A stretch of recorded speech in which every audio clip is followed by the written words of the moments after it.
जरूर आया। 11 साढ़े 11 का टाइम था, 11:40 पे मैं पहुंचा, लेकिन 12:30 बजे तक का टाइम है। 12:30 बजे से पहले जो है आपको हम फ्री कर देंगे, क्योंकि मैं जानता हूं कि आप लोगों का टाइम जो है बहुत कीमती है।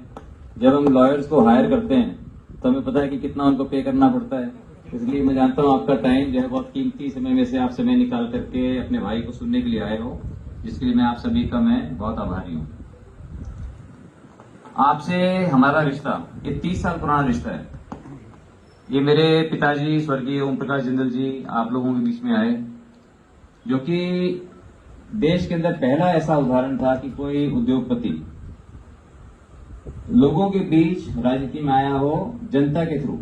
राज्यसभा के थ्रू तो कई गए हैं, लेकिन जो है लोगों के बीच चुनाव लड़के और फिर वो लोकसभा पहुंचे।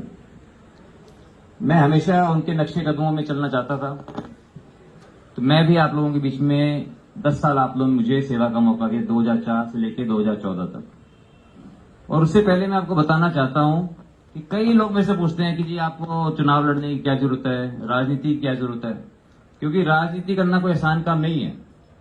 उस समय जो लेवल था, जब जिंदल साहब ने चुनाव लड़ा 96 में, या जब 2004 में मैंने पहला चुनाव लड़ा, और अब में भी बहुत फर्क आ गया।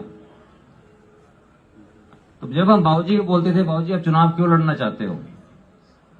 अगर हमें सेवा करनी है तो हमें सेवा करने के लिए कौन रोकता है, हम सेवा कर सकते हैं। अगर राजनीति करनी है, पार्लियामेंट में जाना है, तो राज्यसभा जा सकते हैं। तो बाबूजी ये बोलते थे कि चुनाव लड़ना तो एक सिर्फ बहाना है, बहाना है लोगों से जुड़ने का। आज मैं आपके घर में आया हूं, आपके बार में आया हूं, और हाथ जोड़ करके, और मैं आपसे मदद मांगने के लिए आया, वोट मांगने के लिए हम आए हैं आपके बीच। आज हम आपके बीच घर में आएंगे मदद लेने के लिए, कल को आपको जरूरत होगी तो फिर आप भी आओगे। अगर मैं आपके कभी घर नहीं आया, आप हमारे घर आओगे कभी? बताओ जी, आओगे कभी आप? तो बोले जब हम लोगों के घर जाएंगे, वो हमारे घर आएंगे, तो हमारा एक रिश्ता बनता है, सुख दुख के साथी बनते हैं। हमें जमीनी हकीकत का पता लगता है कि जमीनी हकीकत क्या है, हम धरती से जुड़ते हैं। तो बोले ये इसलिए जो है हमें राजनीति में, उनसे प्रेरणा लेकर मैं भी आया। आपने मुझे 10 साल मुझे सेवा का मौका दिया।